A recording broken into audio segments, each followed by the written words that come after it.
పేదలకు ఒక్క మంచి పని కూడా చేయని కాంగ్రెస్ ప్రభుత్వం ఇప్పుడు వారి గూడు కూల్చే ప్రయత్నం చేస్తోందని ఆరోపించారు కేంద్ర మంత్రి కిషన్ రెడ్డి. పేదల ఇళ్లపై హైడ్రా బుల్డోజర్లు రాకుండా తమ ప్రభుత్వం పోరాటం చేస్తుందని స్పష్టం చేశారు. పేదల ఇళ్లను కూల్చే ప్రయత్నం చేస్తే ప్రభుత్వమే కూలిపోతుందని హెచ్చరించారు కిషన్ రెడ్డి. పేద ప్రజల మీద ప్రతాపం చూపిస్తే ఈ ప్రభుత్వాన్ని సంధింపజేస్తాం తప్ప అవసరమైతే భారతీయ జనతా పార్టీ కార్యకర్తలందరం దేనికైనా సిద్ధంగా ఉంటాం తప్ప పేదవాడి ఇళ్ల మీద గడ్డపార వేసిన యంత్రాలతో కూల్చే ప్రయత్నం చేసిన ఈ ప్రభుత్వం కూలిపోతుందే తప్ప పేదవాడి ఇల్లు కూలిస్తే మాత్రము ఎట్టి పరిస్థితుల్లో సహించే ప్రసక్తి లేదనే విషయాన్ని మనం చేస్తున్నాను. అందుకే ముఖ్యమంత్రి గారికి ఒక సలహా ఇస్తా ఉన్నాం.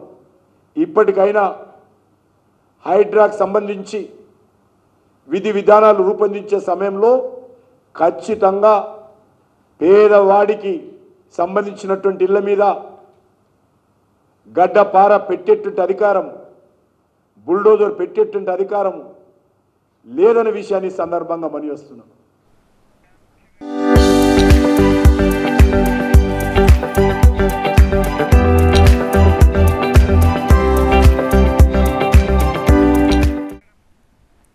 గత బీఆర్ఎస్ ప్రభుత్వం మొదలుపెట్టిన దోపిడీని రేవంత్ రెడ్డి ప్రభుత్వం కొనసాగిస్తోందని ఆరోపించారు కిషన్ రెడ్డి.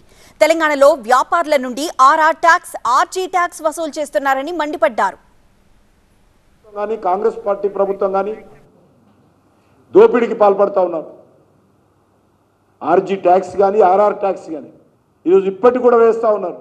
రియల్ ఎస్టేట్ వ్యాపారస్తులు అందరూ కూడా తమ కబంధ హస్తాల్లో పెట్టుకొని అణిచివేసేటువంటి ప్రయత్నం చేస్తూ ఉన్నారు. పెద్ద పెద్ద వ్యాపారస్తులను పిలిపించి బెదిరించేటువంటి ప్రయత్నం చేస్తూ ఉన్నారు. పెద్ద పెద్ద కంపెనీలను పిలిపించి ఆర్జీ ట్యాక్స్, ఆర్ఆర్ ట్యాక్స్ వసూలు చేస్తూ ఉన్నారు.